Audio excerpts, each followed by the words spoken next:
The Mafia boss raised his glass for a toast, but a phone call interrupted him, revealing a deadly secret.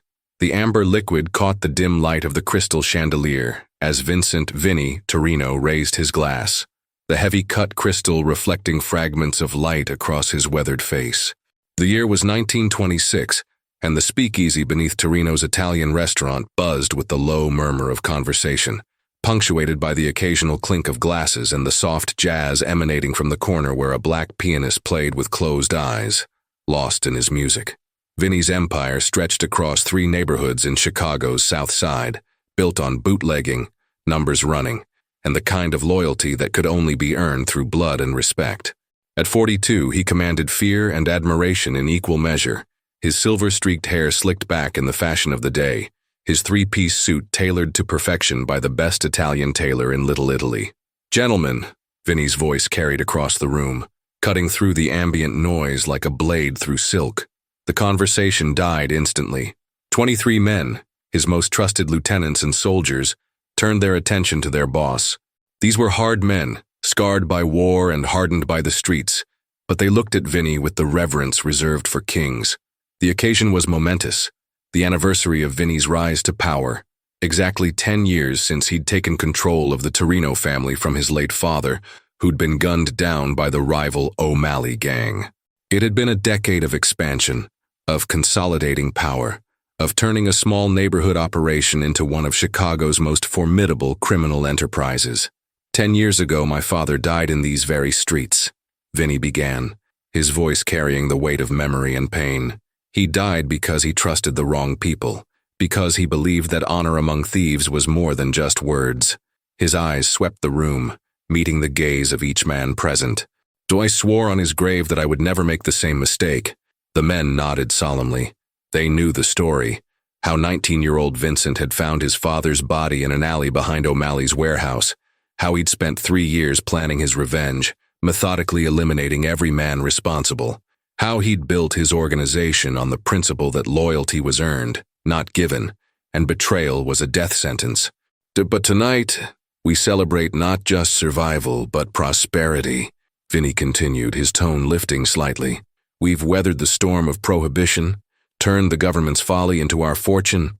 We've expanded our territory, strengthened our alliances, and proven that the Torino name means something in this city. The room erupted in murmurs of agreement. Indeed, business had never been better. The federal agents were either bought or intimidated. The local police were firmly in Vinny's pocket, and their Canadian whiskey operation was bringing in more money than they could count. They owned judges, aldermen, and even had connections reaching into the mayor's office. Vinny's second-in-command, Antonio "Tony" Benedetti, stood to his right, a mountain of a man with hands like ham hocks and eyes that missed nothing.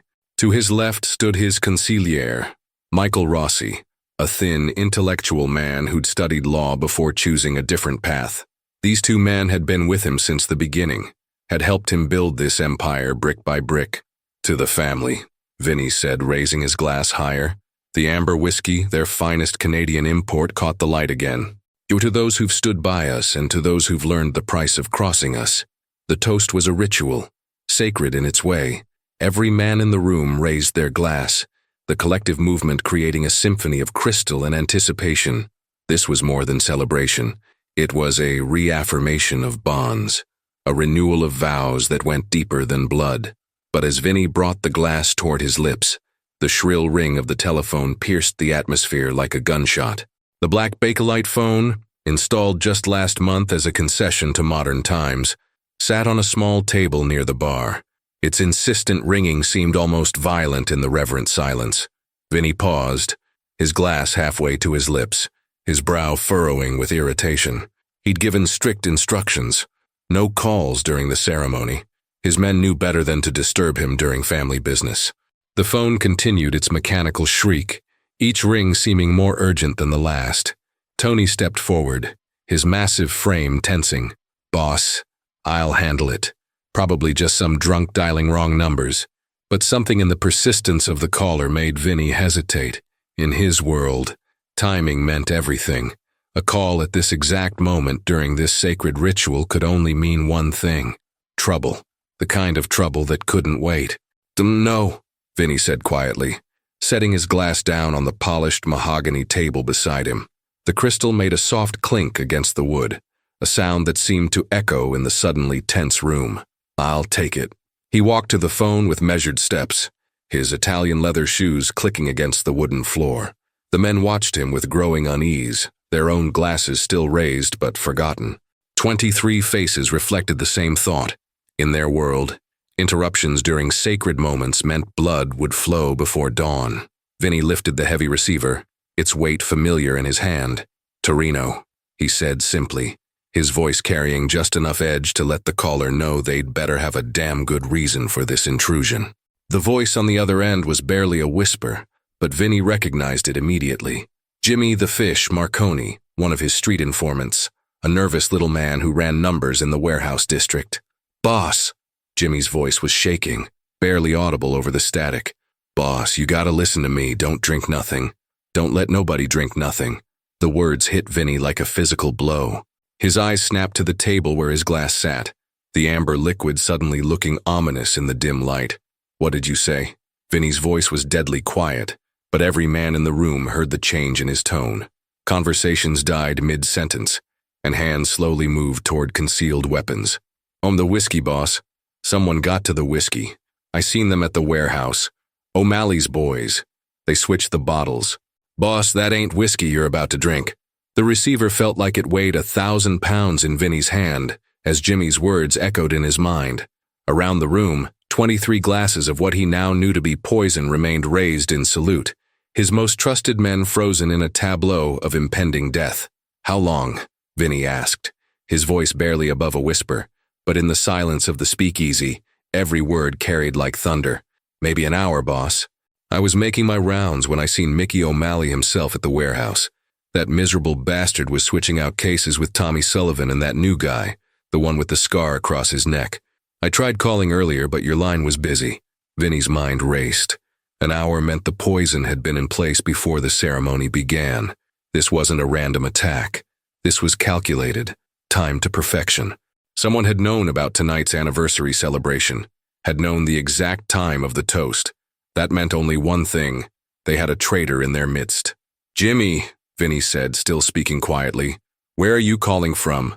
"Payphone on Halstead, boss. I ran here soon as I could. What you want me to do? Get to the safe house on Taylor Street. Stay there until you hear from Tony. And Jimmy?" Vinny paused, his eyes scanning the room of frozen men. "If anyone comes asking about this call, you never made it. Capiche?" "Yeah, boss, I understand." Vinny hung up the phone with deliberate care, his movements controlled despite the rage building inside him. He turned to face his men, all of whom still held their glasses aloft, though confusion and concern now painted their faces. "Gentlemen," Vinny said, his voice carrying across the room with the same authority as before, but now underlaid with something dangerous. "It seems we have a problem." Tony immediately stepped forward, his massive frame blocking Vinny from several angles, a bodyguard's instinct honed by years of protecting his boss. "What kind of problem?" Vinny walked back to his place at the head of the room, but he didn't pick up his glass. Instead, he clasped his hands behind his back, a gesture his men recognized as a sign of deep thought and deeper anger. "The whiskey is poisoned," he said simply. The reaction was immediate and explosive. Glasses crashed to the floor as men jerked their hands away from the tainted liquor. Chairs scraped against wood as soldiers leaped to their feet, hands instinctively moving to weapons. Voices rose in a cacophony of curses and threats, the controlled atmosphere of the ceremony dissolving into barely contained chaos. "Quiet!" Vinny's voice cut through the noise like a whip crack. Immediately the room fell silent. "Anyone who drank already?" The men looked at each other, taking quick inventory. Remarkably, the phone call had come at the perfect moment. The toast had been interrupted before anyone had actually consumed the poisoned liquor. "We're all clean, boss," reported Salvatore. Sal DeMarco, Vinny's head of security. "Nobody drank nothing yet." Vinny nodded, but his expression remained grim. "Good. But this means we have a bigger problem than poison." He paused, letting his words sink in. "Someone told O'Malley about tonight. Someone in this room." The accusation hung in the air like smoke from a gun barrel. 23 pairs of eyes darted between faces, each man suddenly seeing potential enemies and longtime allies. The bonds of brotherhood that had held them together began to strain under the weight of suspicion. Michael Rossi, ever the strategist, stepped forward. His thin frame seemed even more fragile next to Tony's bulk, but his mind was sharp as a razor. "Boss, we need to think this through carefully. O'Malley's been trying to move into our territory for months. Maybe he got lucky, maybe he has someone watching the restaurant." "Maybe," Vinny agreed, but his tone suggested he didn't believe it. "But the timing is too perfect. This wasn't surveillance, Michael. This was inside information." The men shifted uncomfortably. They all knew what happened to traitors in the Torino family. Bodies were found in Lake Michigan, when they were found at all. Vinny had built his reputation on the principle that betrayal was the one unforgivable sin. "So what do we do, boss?" asked Frank Lombardi, one of Vinny's oldest lieutenants. Frank had been with the family since Vinny's father's time, had personally killed 3 O'Malley soldiers over the years. Vinny walked to the bar where several unopened bottles of their legitimate liquor were stored, whiskey they knew to be clean. He poured himself 3 fingers of bourbon, the amber liquid sloshing gently in the glass. He took a sip, his movements deliberate and calm, a stark contrast to the tension radiating from his men. "First," he said, setting the glass down, "we clean house. I want every bottle of whiskey in this building tested. If it's poisoned, we destroy it. We don't take any chances with our regular customers. Bad for business and worse for reputation." Several men nodded and immediately moved toward the bar and storage areas. "Second," Vinny continued, "we increase security. Nobody comes or goes without my personal approval. We treat this place like we're under siege because we are." "And third?" Tony asked, though his expression suggested he already knew the answer. Vinny's smile was cold and sharp as a blade. "Third, we find our rat, and we make sure Mickey O'Malley understands the consequences of trying to poison a Torino." As if summoned by his words, the phone rang again. This time every man in the room tensed, hands moving to weapons. The shrill sound seemed even more ominous now, carrying the potential for more bad news. Vinny let it ring 3 times before answering, his movements unhurried despite the electricity in the air. "Torino," he said. "Vincent Torino." The voice was unfamiliar, cultured, with the faintest trace of an Irish accent. "This is Detective Patrick O'Brien, Chicago Police Department. I'm calling to inform you that there's been an incident involving your establishment." Vinny's grip tightened on the receiver. A police call now in the middle of this crisis was either terrible timing or part of a larger plan. In his world, there were no coincidences. "What kind of incident, Detective Rao?" "We've had reports of suspicious activity in your neighborhood, men moving large quantities of what appears to be liquor. Given the current federal laws, I thought you'd want to know that we'll be conducting some inspections in the area." The threat was barely veiled. Someone was applying pressure from multiple angles. Poisoned whiskey, police attention, all timed to perfection. This wasn't just O'Malley's usual territorial aggression. This was something bigger, more coordinated. "I appreciate the heads up, Detective," Vinny said, his voice perfectly neutral. "My establishment runs completely within the law, of course." "Of course," O'Brien replied, and Vinny could hear the smirk in his voice. "Have a good evening, Mr. Torino." The line went dead, leaving Vinny staring at the receiver. Around him, his men waited for orders, their faces grim with understanding. The war that had been brewing for months was finally beginning, and someone had fired the first shot while they were raising a toast. Vinny set down the phone and looked at his assembled soldiers. Men who would kill or die at his word. Men who had followed him through hell and back. But somewhere in this room was a Judas, and until they found him, none of them were safe. "Change of plans, gentlemen," he said quietly. "The anniversary celebration is over. Now we go to war." The basement of Torino's restaurant had been transformed into a war room within 2 hours of the poisoned toast. Maps of Chicago's South Side covered every available surface, marked with red pins indicating O'Malley territory, blue pins for Torino holdings, and black pins for disputed areas. The smell of cigarette smoke and strong coffee filled the air as Vinny's inner circle worked through the night, planning their response to what was clearly a coordinated attack. Vinny sat at the head of a long wooden table, his jacket removed, sleeves rolled up, revealing the jagged scar that ran from his left wrist to his elbow, a souvenir from his first gang fight at 16. Before him lay 3 files, detailed intelligence reports on Mickey O'Malley's operations, a list of every person who had known about tonight's anniversary celebration, and most troubling of all, a psychological profile of potential traitors within his organization. The poison was strychnine, reported Dr. Giuseppe Morelli, a disgraced physician who now served as the family's unofficial coroner and medical advisor. His hands shook slightly as he set down the test results. Whether from age, drink, or fear, Vinny couldn't tell. Enough to kill a horse. Whoever mixed this knew what they were doing. Tony cracked his knuckles, a sound like breaking wood. Strychnine ain't something you pick up at the corner pharmacy. This was professional. Michael Rossi looked up from the financial ledgers he'd been reviewing, his wire-rimmed glasses reflecting the dim electric bulbs that hung from the basement ceiling. I've been going through our books, boss. Someone's been skimming from the warehouse operation. Small amounts, but consistent over the past 3 months. How much? Vinny asked, though his tone suggested the money wasn't his primary concern. About $2,000. But that's not what worries me. Michael slid a sheet of paper across the table. The pattern suggests someone with access to our delivery schedules.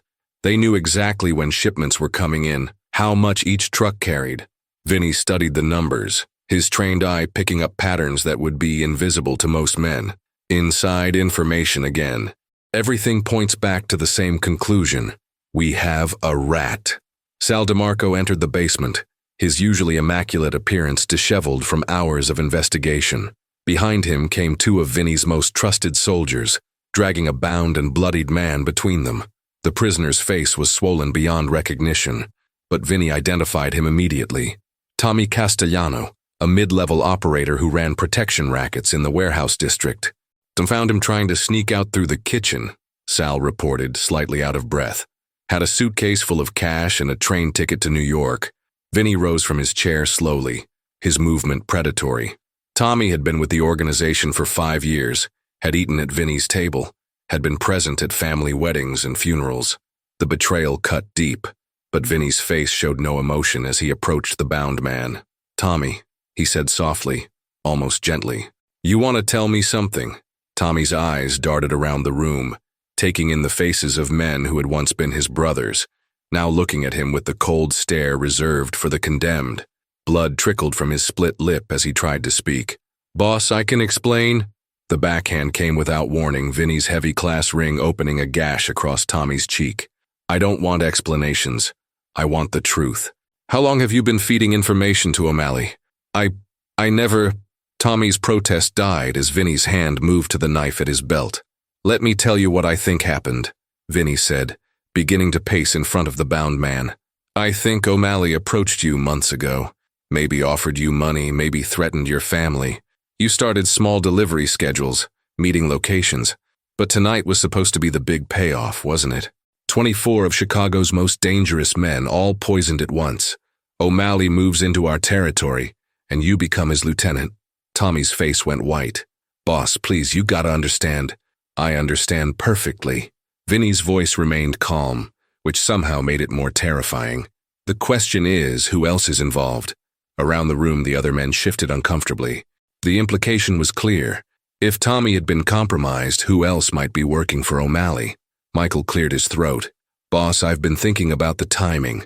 That police call came awfully quick after the poisoning attempt, almost like it was coordinated. He slid another sheet across the table, and I found something else. Tommy had access to the warehouse security rotations. He's been covering the night shifts when our Canadian shipments arrive. That's how they got to the whiskey without our guards noticing. Tony nodded grimly. O'Brien's been sniffing around our operations for weeks. Word is he's building a case trying to make a name for himself by bringing down a major organization. Or, Vinny said quietly, someone's paying him to apply pressure at exactly the right moment. He turned back to Tommy, whose breathing had become rapid and shallow. Tell me about O'Brien and tell me about those warehouse keys you've been copying. I don't know nothing about no cop, Tommy gasped. This time the blow came from Tony, whose massive fist connected with Tommy's solar plexus. The bound man doubled over, retching. Wrong answer, Vinny said. Let me ask a different question. Who else in this organization has been talking to O'Malley? Tommy's eyes darted toward the stairs, as if he could somehow escape through sheer will. Boss, I swear it was just me. They got photos of my kids, said they'd hurt my family if I didn't cooperate.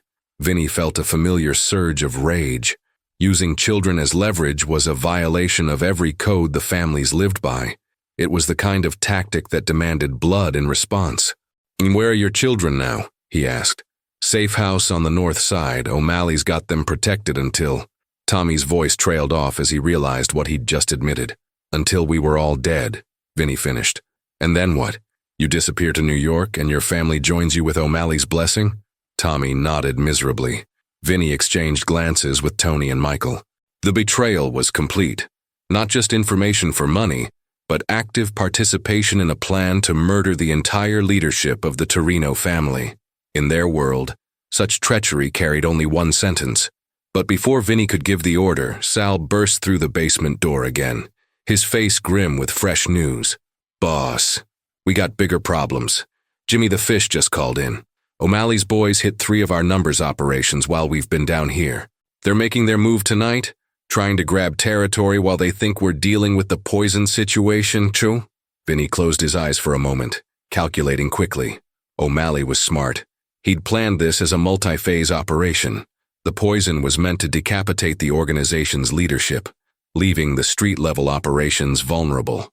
When that failed, he'd immediately shifted to Plan B, direct assault while the Torinos were distracted. "How many men does O'Malley have on the street?" Vinny asked. "Maybe 40, 50, Sal replied, "but they're spread thin, hitting multiple targets. And we have, counting everyone here and the boys at our other operations, maybe 30 available for immediate action."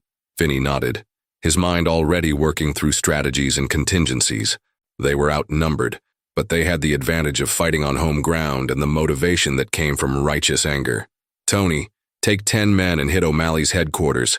I want him to know this attack failed and that we're coming for him personally." "With pleasure, boss." "Michael, coordinate with our remaining operations. Make sure they know what's happening and that they're ready for more attacks." "Already on it," Michael said, moving toward the phone. Vinny turned back to Tommy, who had been listening to the preparations with growing horror. "As for you," he paused, seeming to consider, "you're going to help us end this tonight. Boss, whatever you want, I'll do it. Just please don't hurt my kids." "Your kids are innocent in this," Vinny said, and for the first time his voice carried a note of something other than cold anger. "But you're going to call O'Malley and tell him the poison worked. Tell him the Torino leadership is dead, and the organization is in chaos." Tommy's eyes widened as he realized what Vinny was planning. "You're going to invite him to come personally and claim his prize. And when he does—" Vinny smiled, but there was no warmth in it. "Well, let's just say Mr. O'Malley is going to learn that reports of my death have been greatly exaggerated." The abandoned warehouse on Ashland Avenue had been chosen carefully. 3 stories of brick and steel, with multiple exits and clear sight lines in all directions. It had once processed meat for the stockyards, but Prohibition had turned it into a storage facility for Canadian whiskey before O'Malley's recent interference had shut down that operation. Now it would serve as the stage for what Vinny intended to be the final act of Mickey O'Malley's war. Vinny stood on the 2nd floor, looking through a gap in the boarded windows at the street below. Dawn was still 2 hours away, but the city never truly slept. A few early workers were already making their way toward the stockyards, their lunch pails glinting under the sparse streetlights. Soon this quiet industrial street would host a reckoning that had been building for months. Behind him, his men were making final preparations. They'd had 3 hours to set up since Tommy's phone call to O'Malley, 3 hours to transform the warehouse into a carefully constructed trap. Every entrance was covered, every escape route monitored. If everything went according to plan, O'Malley would walk into the building thinking he was claiming victory and walk out in a pine box. Tommy sat in a chair near the center of the room, no longer bound but clearly understanding that any attempt to flee would result in immediate death. His face had been cleaned up enough to be presentable, his clothes straightened. When O'Malley arrived, he needed to see a survivor, not a victim. "He's coming," reported Frankie Torino, Vinny's younger cousin, who'd been watching the street from the north window. In 2 cars, maybe 8 men total. Vinny felt the familiar calm that came before violence. His father had called it the quiet, that moment when all planning was done, when success or failure depended on execution, and the kind of nerve that separated the living from the dead. Positions. he said quietly, and his men melted into the shadows with practiced ease. The warehouse had been arranged to funnel O'Malley's group toward the center of the first floor, where Tommy waited under a single bare bulb. The Irish gang leader would see what appeared to be the lone survivor of his poison attack, ready to surrender Torino territory and operations.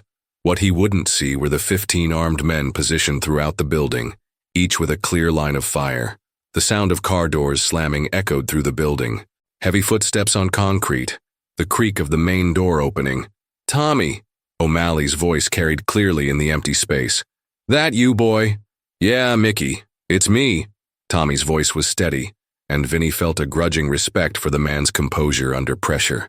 Whatever his failings as a loyal soldier, he wasn't lacking in courage. "Jesus Christ, look at you." O'Malley's footsteps grew closer. "Do you Torino's boys work you over good before they died?" "Something like that." Tommy managed a weak laugh. "But they're all dead now, Mickey. Every last one of them. Poison worked like a charm." Vinny could hear the satisfaction in O'Malley's voice as he responded. "Beautiful thing, that. 24 of Chicago's toughest gangsters dropped by something they couldn't even taste. My chemist friend in Detroit knows his business." More footsteps now. O'Malley's lieutenants spreading out through the space. Vinny counted them silently. 1, 2, 3. 7 distinct sets of footsteps, close enough to the 8 Frankie had reported. "So where's the famous Vinny Torino?" O'Malley asked. "I was hoping to see his face when the poison hit." "Dropped right at the head table," Tommy replied. "Took maybe 30 seconds. Then he was twitching on the floor like a fish out of water. Most of the others went down even faster." Vinny had to admire O'Malley's planning, even as he prepared to kill the man. The Irish boss had studied his target, understood that Torino's strength came from centralized leadership. Remove the head, and the body would thrash around helplessly until it died. "And the territory?" O'Malley's voice was businesslike now. "The operations. All yours," Tommy said. "But Mickey, there's something else. Something Torino was planning before he died." Vinny tensed. This wasn't part of the script they'd rehearsed. "What kind of something?" "Big meeting tomorrow night. All the other family bosses, Colombo, Marcelli, even old man Benedetto from the north side. Torino was trying to form some kind of alliance against you." O'Malley's laughter echoed through the warehouse. "You stupid bastard. Even from the grave, he's making my job easier. You know where this meeting was supposed to happen. The Blackstone Hotel. Presidential suite. Torino figured it was classy enough to impress the other bosses." Vinny realized what Tommy was doing, giving O'Malley a target that would pull his attention away from immediate consolidation of Torino territory. It was actually brilliant, buying time for the organization to regroup. "Zihami, you beautiful son of a bitch," O'Malley said, his footsteps moving closer to the center of the room. "You've just handed me control of half of Chicago." Now came the critical moment. O'Malley would be directly under the light, surrounded by his men but positioned where Vinny's soldiers could take clean shots. Everything depended on timing. But as Vinny prepared to give the signal, a new sound echoed through the warehouse. The distant wail of police sirens, growing closer by the second. "What the hell?" O'Malley's voice carried a note of alarm. Vinny felt ice in his veins. Someone had tipped off the police. Either O'Malley had backup he hadn't counted on, or... "Boss." The shout came from one of O'Malley's men positioned near the entrance. "Cops! Maybe a dozen cars." The trap was collapsing. In moments, the warehouse would be surrounded by Chicago police, and everyone inside, Torino and O'Malley men alike, would be facing federal charges for weapons violations, if they were lucky enough to be taken alive. "It's a setup." O'Malley's voice cracked like a whip. "Tommy, you lying piece of—" The gunshot cut off his words. Tommy jerked in his chair, a red stain spreading across his chest. O'Malley had executed him without hesitation, eliminating what he now saw as a liability. "Find another way out," O'Malley barked to his men. "Now!" But Vinny was already moving. The police sirens were growing louder, but they were still at least 2 minutes away. Enough time if they moved fast. "Light them up!" he shouted. The warehouse exploded with gunfire. Muzzle flashes strobed in the darkness like deadly lightning. O'Malley's men had been caught in the open, positioned exactly where Vinny had wanted them. 3 went down in the first volley, their screams lost in the thunder of automatic weapons. But O'Malley himself was already moving, diving behind a stack of wooden crates as bullets splintered the wood around him. "Kill them all," he screamed. "Every goddamn one." The firefight was brief but vicious. O'Malley's remaining men fought with the desperation of cornered animals, but they were outgunned and outmaneuvered. Within 30 seconds, the warehouse fell silent except for the groans of the wounded and the increasingly close police sirens. Vinny emerged from cover, his Thompson submachine gun still smoking. Around the warehouse floor, 6 of O'Malley's men lay dead or dying, but the Irish boss himself was nowhere to be seen. "Tony!" Vinny called out. "Here, boss." Tony's voice came from near the loading dock. "Got 3 of them, but O'Malley slipped out the back. He's wounded, though. Blood trail leads toward the river." The sirens were very close now. Vinny could see the red and blue lights reflecting off nearby buildings. "Everyone out," he ordered. "Use the tunnel exit. Regroup at the safe house." As his men filed toward the hidden exit that led to the old bootlegger tunnels beneath the warehouse, Vinny paused beside Tommy's body. The man had died trying to make amends for his betrayal, feeding O'Malley false information that might save other Torino operations. "You did good at the end," Vinny said quietly to the corpse. Then he followed his men into the tunnels, leaving the warehouse and its secrets to the approaching police. But as they made their escape through the underground maze that had served bootleggers for years, Vinny's mind was already working on the next move. O'Malley was wounded and on the run, but he was also desperate. And desperate men were the most dangerous of all. The war was far from over. 3 days after the warehouse massacre, Vinny Torino stood in the kitchen of his mother's house in Little Italy, watching her prepare Sunday dinner with the same meticulous care she'd shown for 30 years. Maria Torino was 71 years old, barely 5 feet tall, and commanded more respect in the neighborhood than some men twice her size. She hadn't spoken to her son about the newspaper reports of the gang warfare that had left 8 men dead, but her disapproving glances spoke volumes. "You look tired, Vincent," she said without looking up from the pasta she was rolling by hand. Her English still carried the thick accent of the old country, but her meaning was always clear. "I'm fine, Mama. Fine," she snorted. "Fine is what you tell the priest when he asks about your sins. I'm your mother. I know when you're fine, and I know when you're planning something stupid." Vinny almost smiled despite everything. Even in the middle of a war, some things remained constant. His mother's ability to see through him was one of them. The kitchen door swung open and Tony entered, his massive frame filling the doorway. His left arm was in a sling, a souvenir from the warehouse fight, but his eyes were alert and dangerous.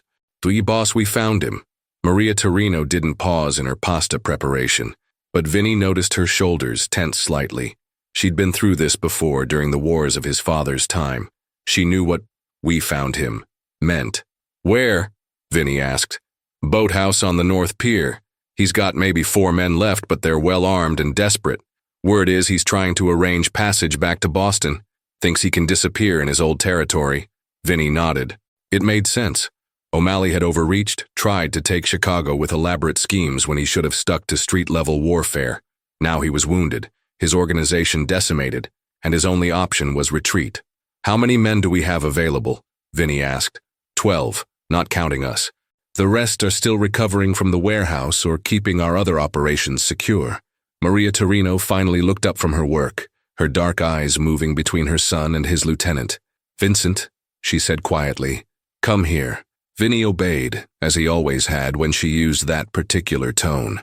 She reached up and touched his face with flour-dusted fingers, studying him the way she had when he was a boy coming home with split lips and black eyes from street fights.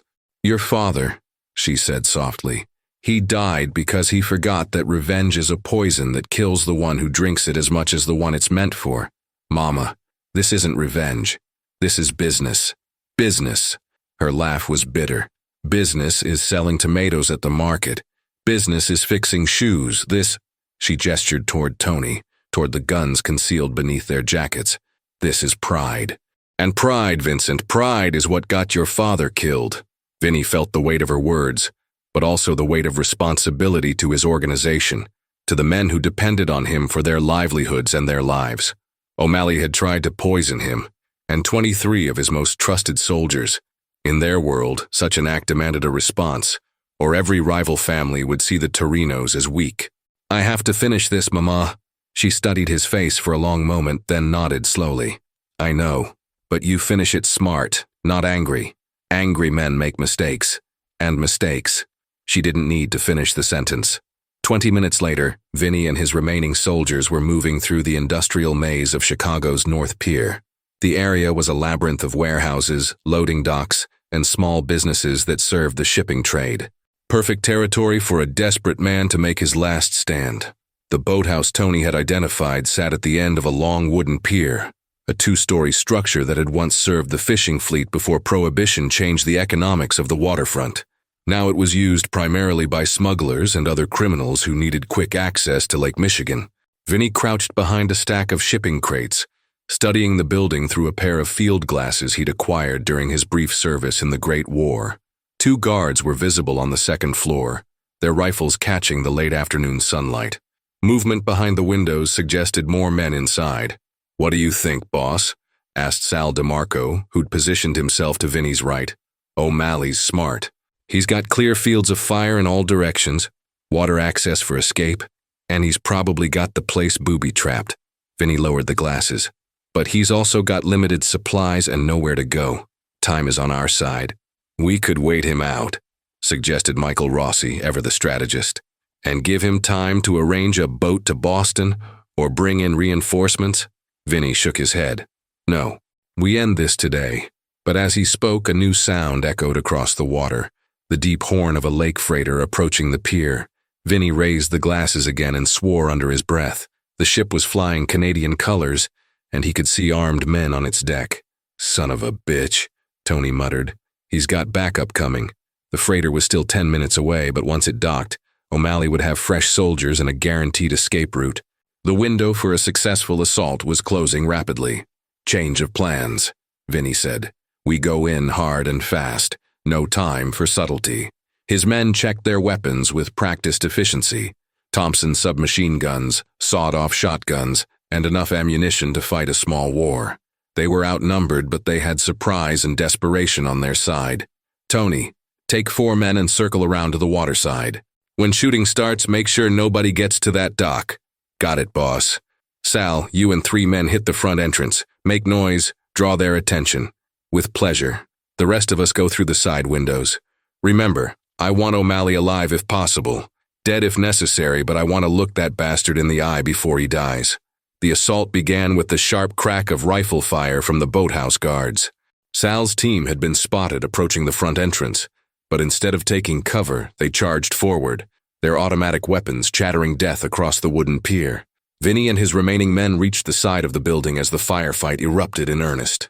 Glass shattered as they shot out the windows, then dove through into the darkened interior of the boathouse. The inside was a maze of fishing nets, boat parts, and stacked crates that provided excellent cover for both sides. Vinny could hear O'Malley's voice shouting orders from the second floor, could smell the acrid smoke of gunpowder mixing with the lake breeze that came through the broken windows. A figure moved in the shadows to Vinny's left, one of O'Malley's men trying to flank his position. Vinny's Thompson spoke once, a short burst that dropped the man instantly. No time for conversation, no time for mercy. The battle was vicious but brief. O'Malley's remaining soldiers fought with the courage of doomed men, but they were overwhelmed by Vinny's coordinated assault. Within 5 minutes, the gunfire had dwindled to occasional single shots as wounded men were finished off. O'Malley, Vinny shouted into the sudden quiet. It's over. Your men are dead, and my boys have the exits covered. Come down and we'll talk. Silence stretched for nearly a minute. Then footsteps on the wooden stairs, slow and deliberate. Mickey O'Malley appeared at the bottom of the staircase, his hands empty, but his eyes still defiant. Blood soaked his shirt from a wound in his shoulder, and his face was pale with blood loss, but he held himself upright with obvious effort. Vincent Torino, he said, his Irish accent thick with pain and exhaustion. You should have known the poison wouldn't be enough to kill a cockroach like you. Tommy told you the truth when he called, Vinny replied, his weapon trained on O'Malley but not yet firing. We were all dead. You just didn't stay dead long enough. O'Malley laughed, a sound with no humor in it. Clever, use my own man against me, I respect that. And Tommy wasn't your man. He was protecting his children. Vinny's voice carried a note of anger. You crossed a line when you threatened kids, Mickey. In this business, there are no lines, O'Malley replied. Only winners and losers. Yeah? Vinny's finger tightened on the trigger, but his mother's words echoed in his mind. Finish it smart, not angry. This wasn't about rage anymore. It was about sending a clear message to anyone else who might threaten his family. To me, which one of you? Before O'Malley could answer, the sound of the approaching freighter's engines grew suddenly louder. Through the broken windows, they could see the Canadian ship was less than 5 minutes from the dock. Still time to get on that boat, O'Malley said. Still time to walk away from Chicago and never come back. Vinny considered it for a moment. Letting O'Malley escape would avoid further bloodshed, would allow both organizations to lick their wounds, and perhaps find some form of peace. But it would also send a message to every rival family that the Torinos could be attacked with impunity, as long as the attacker was willing to retreat when things went badly. You poisoned my whiskey, Vinny said finally. You tried to kill 24 of my men in their moment of celebration. You think I'm going to let you sail away to Boston and tell everyone how you almost brought down Vincent Torino? O'Malley's face hardened. Then pull the trigger, Torino. The racial slur was the last straw. Vinny's Thompson chattered briefly, and Mickey O'Malley crumpled to the boathouse floor, his blood mixing with the sawdust and fish scales that covered the wooden planks. As the echoes of gunfire faded, Vinny heard the sound of the freighter's engines changing pitch. The ship was turning away from the pier, its captain having decided that discretion was the better part of valor. Boss! Tony's voice called from outside. We're clear. All of O'Malley's boys are down. Vinny stood over O'Malley's body for a moment, feeling not triumph but exhaustion. Another war was over, another threat eliminated, but the cost had been high. Good men on both sides had died for pride and territory, for the unforgiving mathematics of street-level power. But as he walked out of the boathouse into the fading daylight, Vinny knew that this was the world he'd chosen, the world his father had left him. There would always be another Mickey O'Malley, another ambitious rival looking to take what the Torinos had built. That evening, back in his mother's kitchen, Vinny sat at the same wooden table where he'd eaten as a child, watching Maria serve dinner to his surviving soldiers. The men were subdued, processing the day's violence in their own ways, but they were alive, and their enemies were not. It's finished? His mother asked, setting a plate of pasta in front of him. It's finished, Vinny confirmed. She nodded once, then crossed herself quickly. God forgive us all, she whispered. Outside, Chicago continued its relentless march toward the future, but in the kitchen of the Torino house, surrounded by the smell of garlic and the quiet conversation of loyal men, Vincent Torino allowed himself a moment of peace. Tomorrow would bring new challenges, new threats, new wars to fight. But tonight he was alive, his organization was intact, and the toast that had nearly been his last was now just another story in the legend of a man who had looked death in the eye and refused to blink. Epilogue. 2 weeks later, Vinny sat in his office above the restaurant, reviewing the final details of the O'Malley affair. Sal had located Tommy's children in a North Side safe house, 2 scared kids who were now being cared for by nuns at St. Mary's, their future secured by a generous anonymous donation to the church. Detective O'Brien had quietly transferred to a desk job after his informant, O'Malley, turned up dead. Word on the street was that the Irish cop had been taking payments for intelligence, but with his source eliminated, his usefulness had evaporated along with his ambitions. The warehouse massacre had officially been blamed on a dispute between rival bootlegging gangs, with no arrests made. Judge Morrison, firmly in the Torino's pocket for the past 3 years, had ensured that key evidence went missing from the police files, while a friendly journalist at the Tribune had framed the story as gangsters eliminating each other, saving taxpayers the cost of trials.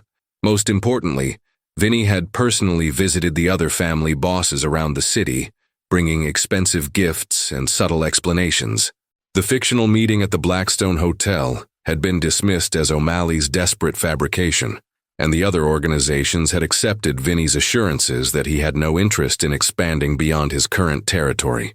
The glass that had held poison would never be raised again, but the Torino name would endure, written in blood and whiskey on the streets of Chicago, a testament to the price of loyalty and the cost of betrayal in a world where both could be measured in heartbeats and bullets.